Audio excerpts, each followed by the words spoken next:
Our next question goes first to Wes Barr, an issue that hits close to home this week. What specifically will you do to crack down on the problem of drunk driving on county roadways? Well, one of my initiatives was to reinstate the DUI patrol officer position. That has been done recently within the last this month. The Sheriff's Office administration has appointed a person to concentrate specifically on DUI enforcement. But it's also going to be, all deputies are going to understand and know that we expect them all to enforce the DUI laws. It's so easy to start relying on one person that if they're not on, then they don't want to take the time off the street. But we will expect all deputies to be familiar with the DUI process and to do DUI enforcement. Jeff Regan, what would you do about the issue of drunk driving? Yeah, that's a critical issue, and it's been bright-lined with the tragic events that occurred here in Sangamon County this week.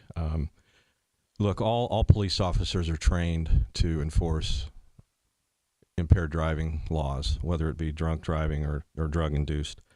And all deputies, when I'm elected as sheriff, will undergo an in-service training to reinstate those skills, hone them up so that they know what the current laws and how the process goes. It's somewhat complex, and if you're not doing it a lot, you lose your investigative capacity. So I'll be having an in-service for all deputies on the DUI law and enforcement of those laws.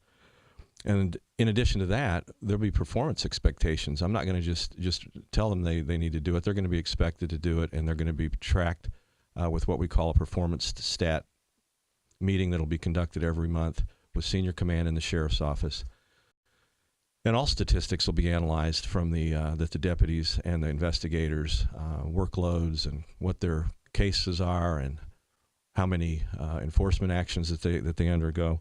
So not only are they going to be expected to do it, they're going to be tracked, and supervisors will know what those activities are, and all DUI enforcement will be conducted department-wide. Will you keep the designated DUI patrol officer? Absolutely, yes. Yeah, that's a grant-driven funded officer and some additional equipment.